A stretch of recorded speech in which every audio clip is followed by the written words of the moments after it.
Friend, जय श्री कृष्णा। चलिए जानते हैं महाभारत में ऐसे प्रतापी राजा के बारे में जिनकी मृत्यु के बाद उनकी रानी ने उनसे संबंध बना के 7 पुत्रों को जन्म दिया। महाभारत में एक वायक ऐसी कथा है जहाँ पर एक प्रतापी राजा की मृत्यु के बाद उसकी रानी ने उसके मृत शरीर से मिलन करना पड़ा, जिससे उसे 7 पुत्रों की प्राप्ति हुई। महाभारत के दौरान की कथा है ये, चलिए जानते हैं विस्तार से। उस प्रतापी राजा की मृत्यु हो गई तो उसकी पत्नी संतान विहीन थी। तब रानी ने राजा के मृत शरीर से मिलने करके कई पुत्रों को जन्म दिया। दरअसल महाभारत इस प्रतापी राजा का जिक्र राजा पांडु यानी पांडवों के पिता ने अपनी बड़ी रानी कुंती से किया। पांडु को श्राप मिला हुआ था कि वह जब भी पत्नी के साथ संसर्ग करेगा तो तुरंत उसकी मृत्यु हो जाएगी। उन्होंने प्रेम में लीन हिरण के जोड़े को अपने बाणों से मार दिया था शिकार के दौरान। तब उन्हें श्राप मिला था कि जिस तरह उन्होंने संसार में स्थिति में हिरण को शिकार करके मृत्यु तक पहुंचा, वह उनके साथ भी वैसा ही होगा। जब भी वह अपनी पत्नी के साथ प्रेमरत जाएंगे तब उनकी मृत्यु हो जाएगी। लिहाजा अब पांडु कोई संतान पैदा नहीं कर सकते थे। वह अब तक संतान विहीन थे। वह अपनी दोनों रानियों कुंती और माद्री के साथ वन में रहते थे। राजा पांडु को वन में रहने के दौरान संतान नहीं होने की चिंता सताती थी। एक दिन उन्होंने एकांत में कुंती से कहा, तुम संतान प्राप्ति की कोशिश करो। आपातकाल में स्त्रियां उत्तम पुरुष या देवर से पुत्र प्राप्त कर सकती हैं। राजा पांडु, धृतराष्ट्र और विदुर का जन्म इसी तरह ऋषि व्यास के साथ संसर्ग से हुआ था। राजा पांडु को वन में रहने के दौरान ये सब बातें उन्होंने बताई माद्री और कुंती जी को। इसका जिक्र महाभारत में मिलता है।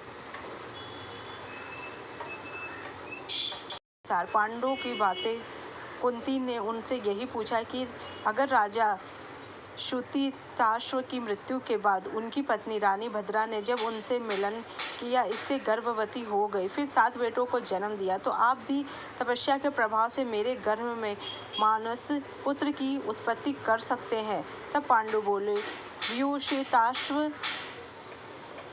देवता समान बलशाली थे, मुझमें वह शक्ति नहीं है। अब जानते हैं कि कौन थे राजा व्यूतिताश और उनकी रानी भद्रा। वह चंद्रवंश के राजा शंखण के पुत्र थे। व्यूषिताश ने राजा कक्षवत की पुत्री भद्रा से विवाह किया था, जो अपने समय की संसार की सबसे सुंदर स्त्री थी। महाभारत में विष्णु राजा को एक धर्मी राजा बताया गया। कहा जाता है कि उसने एक महान बलिदान किया था, जिसमें इंद्र के नेतृत्व में सभी आकाशीय देवता आए थे। इस बलिदान के बाद व्यूषिताश्व ने महान शक्ति प्राप्त की। उन्होंने अश्वमेघ समारोह के माध्यम से सभी दिशाओं के राज्यों पर विजय प्राप्त की थी। ब्राह्मणों को दान कर दिया। उनका विवाह भद्रा से हुआ, जिससे वह बहुत प्यार करते थे। रानी भद्रा को उस समय भारत की सबसे सुंदर स्त्री माना जाता था। उनके कोई संतान नहीं थी। क्षय रोग, जिसे तब अक्षयमा रोग कहा जाता था, उनकी उसी के दौरान मृत्यु से रानी भद्रा दुख से ग्रसित हो गई। उन्होंने अपने पति के साथ मरने का इरादा किया। तब आकाशीय आवाज़ ने उन्हें ऐसा करने से रोका और पखवाड़े के 8वें और 14वें दिन राजा के शरीर के साथ लेटने का संकेत दिया। उन्होंने वैसा ही किया जैसा उनसे करने को कहा गया। तो उस संभोग से भद्रा ने 7 पुत्रों को जन्म दिया, 3 शाश्वत और 4 मद्र। पौराणिक विश्वकोश के अनुसार महाभारत आदि पर्व के अध्याय 120 में लिखा है कि व्यूषिताश्व पुरु वंश के राजा थे, जो धर्मात्मा और न्यायप्रिय थे। उन्होंने कई यज्ञ किए। तब राजा की मृत्यु हुई तो भद्रा ने उनके मृत शरीर को गले लगाकर बहुत देर तक रोती रही। तब व्यूषिताश्व की आत्मा जो शरीर से बाहर थी, उसने भद्रा से कहा, मेरे लिए अपने मासिक धर्म के 8वें या 14वें दिन अपने बिस्तर पर मेरे साथ सो जाओ, मैं तुम्हें पुत्र दूंगा। उसने राजा की इच्छा के अनुसार कार्य किया। मृत शरीर से 7 पुत्र प्राप्त हुए। पांडु की बात सुनने के बाद कुंती ने तब कहा, महाराज, अगर आप अनुमति दे तो मैं किसी देवता या ब्राह्मण का मंत्र बल से आवाहन कर सकती हूँ। इससे तुरंत पुत्र लाभ होगा। पांडु ने अनुमति दी। फिर इसके जरिए कुंती ने धर्मराज से युधिष्ठिर को, वायुदेव को से भीम को और इंद्रदेव से अर्जुन जैसे पुत्र हासिल किए। जब उन्होंने ये तरीका पांडु को बताया तो उन्होंने दूसरी पत्नी माद्री को भी इसके बारे में बताया। तो उन्होंने अश्विनी कुमारों से नकुल और सहदेव को जन्म दिया। तो चलते हैं कि साइंस इसके बारे में क्या कहता है।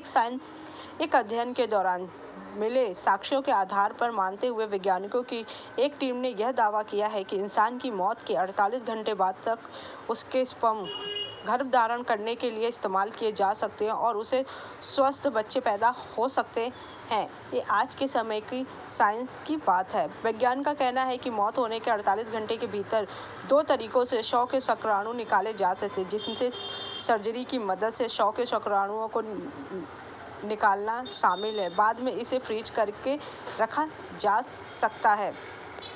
इस तरह महाराज पांडु के पुत्रों का जन्म हुआ। लेकिन जब महाराज पांडु की मृत्यु हुई तो उन्होंने अपने पुत्रों से कहा कि वो उनके मस्तक या उनके शरीर का मांस खा ले। क्यों? क्योंकि उन्होंने के जो पुत्र थे वो उनके पुत्र नहीं थे, क्योंकि उनका जो ज्ञान था वो उनके मांस खाने के द्वारा ही उनके शरीर से उनके पुत्रों के शरीर में जा सकता है। बाकी पुत्रों ने मांस खाने से मना कर दिया, लेकिन सहदेव ने उनके शरीर का मांस लेके भाग गए और उसको खा लिया तो उनको तीनों कालों का ज्ञान हो गया। लेकिन भगवान श्री कृष्ण ने उन्हें श्राप दिया था कि जब भी वो इसके बारे में किसी को बताएंगे उसी क्षण उनकी मृत्यु हो जाएगी। माता कुंती को जो वरदान प्राप्त था वो महर्षि वेदव्यास के द्वारा ही प्राप्त था, जिससे वो किसी भी देवता का आवाहन करके किसी भी देवता से पुत्र प्राप्ति कर सकती हैं, जिसका परिणाम ये हुआ कि उन्होंने 5 प्रतापी पुत्रों की माता बनी। अगर आपको मेरी जानकारी अच्छी लगी तो मेरे चैनल को लाइक कीजिए।